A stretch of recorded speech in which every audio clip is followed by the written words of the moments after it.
Principe de l'ivraie et de la bonne graine. Principe de Dieu écrit dans l'évangile de Matthieu. Matthieu chapitre 13, du verset 24 au verset 30. Nous lisons.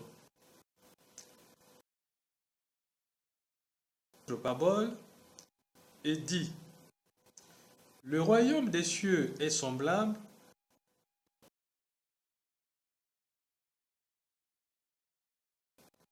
dans un champ.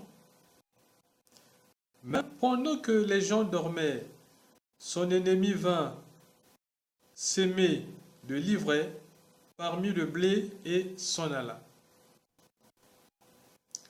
Lorsque l'herbe eut poussé et donné du fruit, l'ivraie parut aussi. Les serviteurs du maître de la maison vinrent lui dire: Seigneur, n'as-tu pas sémé une bonne sémence dans ton champ? D'où vient donc qu'il y a de l'ivraie?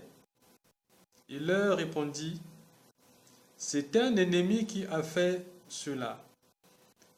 Et les serviteurs lui dirent: veux-tu que nous allions l'arracher? Non, dit-il, de peur qu'en arrachant l'ivraie, vous ne déracinez en même temps le blé. Laissez l'un et l'autre ensemble jusqu'à la moisson. Et à l'époque de la moisson,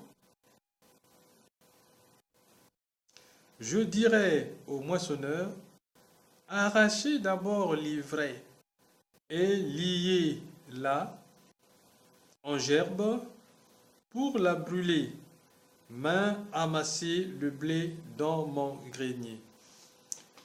C'est ça le principe de l'ivraie et de la bonne graine. Dans cette parabole, le Seigneur Jésus-Christ fait comprendre que un semeur a sémé la bonne sémence, mais pendant que les gens dormaient, le méchant est venu pour s'aimer l'ivraie, qui est la mauvaise graine, qui va donner la plante envahissante. Et les moissonneurs se rendent compte de cette situation et posent la question au Seigneur: veux-tu que nous déracinions l'ivraie? Il leur répondit: non, laissez-les croître ensemble jusqu'à la moisson. Laissez-les croître ensemble jusqu'à la moisson. Qu'est-ce que cela veut dire?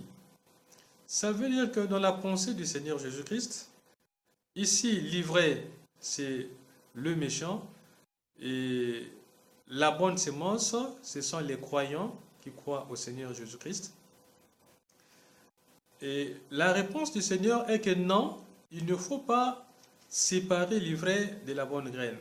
Il faut plutôt les laisser croître ensemble jusqu'au temps de la fin, au temps de la moisson. Ça veut dire que à côté du bon, il y a un mauvais. Le Seigneur a permis qu'à côté du bon, qu'il y ait un mauvais. À côté des mauvais, qu'il y ait un bon. Et cela vient de Dieu.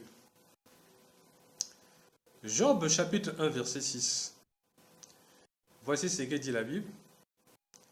Or, les fils de Dieu vinrent un jour se présenter devant l'Éternel, et Satan aussi vint au milieu d'eux.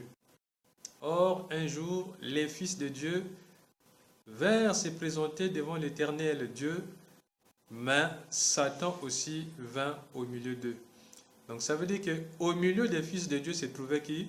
Se trouvait le méchant, se trouvait le diable, se trouvait Satan. Il était au milieu d'eux. Et quand ils se présentèrent devant leur Père, devant l'Éternel, lui aussi était au milieu d'eux. Caïn et Abel vivaient ensemble. L'un était méchant et l'autre bon. Et la Bible relate cette histoire de Caïn et Abel. Dans cette histoire, Caïn manifeste sa méchanceté en tuant son frère Abel, alors qu'ils vivaient ensemble, qu'ils étaient ensemble dans les champs. Donc, à côté d'Abel était son frère Caïn, qui est devenu par la suite son ennemi. Lisons dans Genèse chapitre 4, verset 8. Cependant, Caïn adressa la parole à son frère Abel, mais comme ils étaient dans les champs, Caïn se jeta sur son frère Abel et le tua. Caïn se jeta sur son frère Abel et le tua. Pourquoi il le tua? Parce qu'il était méchant, parce que le diable était rentré dans son cœur. Les deux étaient proches l'un de l'autre. Et Dieu avait permis que la situation soit ainsi, qu'ils vivent ensemble, qu'ils aillent ensemble au champ. Les apôtres du Seigneur Jésus-Christ étaient aussi ensemble. Mais au milieu d'eux se trouvait un traître, un méchant, qui faisait aussi partie des 12 apôtres. Il s'appelait Judas Iscariote. Voilà ce que déclare la Bible. Nous lisons dans Marc chapitre 14, verset 10.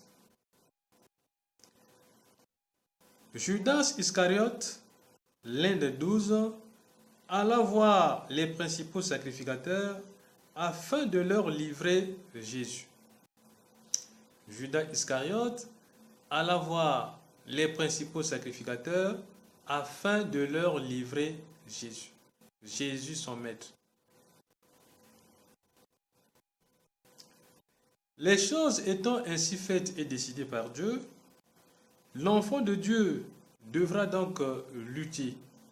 Le Seigneur Jésus-Christ lui-même dans l'Apocalypse dit « La vie c'est un combat ». À cause de la présence permanente du méchant, du mauvais, au milieu de ceux qui sont bons, au milieu de ceux qui sont enfants de Dieu. Alors, l'enfant de Dieu devra lutter tous les jours. Il devra prier tous les jours. Il devra faire attention tous les jours. Et il devra persévérer jusqu'à la fin. Il devra fuir la persécution. Quand il ressent la persécution, quand il est persécuté, il doit fuir la persécution. Il doit éviter, il doit échapper à la persécution. Nous lisons Matthieu chapitre 10, verset 23. Matthieu chapitre 10, verset 23. Quand on vous persécutera dans une ville, fuyez dans une autre. Le Seigneur lui-même qui a décidé de la situation, de la coexistence ou de la cohabitation du bon et du mauvais, dit que quand vous serez au milieu des mauvais, quand vous serez persécutés, fuyez la persécution. Fuyez d'une ville à une autre. Donc changez de lieu, changez de milieu, changez de localité quand la persécution arrive sur vous. L'enfant de Dieu, à cause de cette situation, devra aussi lutter et croire à la parole du Seigneur. Il devra mener sa vie dans le combat du fidèle, le combat du croyant. Jean chapitre 16, verset 33, nous lisons. Je vous ai dit ces choses afin que vous ayez la paix en moi. Vous aurez des tribulations dans le monde, mais prenez courage. J'ai vaincu le monde. Jean chapitre 16, verset 33. Donc le Seigneur avertit les chrétiens que vous aurez des tribulations dans le monde, mais prenez courage, j'ai vaincu le monde. Vous allez vivre à côté des hommes, des femmes, des êtres méchants. Au milieu des bons, il y aura des mauvais, et au milieu des mauvais, il y aura aussi les bons. Ce mélange des bons et des mauvais restera ainsi jusqu'à la fin du monde. Mais vous devrez faire attention. Vous devrez fuir la persécution quand vous êtes persécuté. Ou encore, vous devez vous rappeler des rappels. Vous devez vous rappeler des paroles. De la parole du Seigneur qui dit, ne craignez rien, j'ai vaincu le monde. Si le Seigneur a vaincu le monde, ça veut dire que tous ceux qui croient au Seigneur sont aussi vainqueurs du monde. Quelle que soit la persécution, quel que soit l'adversaire, il donne l'assurance qu'il est vainqueur, qu'il a vaincu, et ceux qui lui appartiennent aussi, bien que persécutés, ils sont vainqueurs en son nom. C'est pourquoi il ne sera pas étonnant de voir tout ce que nous voyons dans le monde, la persécution des chrétiens dans la nation, la persécution du croyant dans sa propre famille, dans sa maison, dans son milieu de vie, dans son milieu de travail, dans son milieu de prière. Le méchant y trouve et va persécuter, va combattre contre la foi, contre le salut que porte l'enfant de Dieu. Le principe du livret et de la bonne graine rappelle que c'est comme ça que Dieu a arrêté les choses jusqu'à la fin du monde. Il faut donc connaître ce principe et quand ces choses arrivent, ou lorsqu'on vit ces choses, on se rappelle les paroles du Seigneur qui a dit « Fuyez la persécution », qui a aussi dit « Ne craignez rien, j'ai vaincu le monde ». Le Seigneur Jésus-Christ qui a vaincu le monde, qui nous donne l'assurance que nous avons en croyant en son nom, quelles que soient les menaces, quelles que soient les persécutions, il nous donne la garantie de la victoire. Qu'il soit béni. Amen.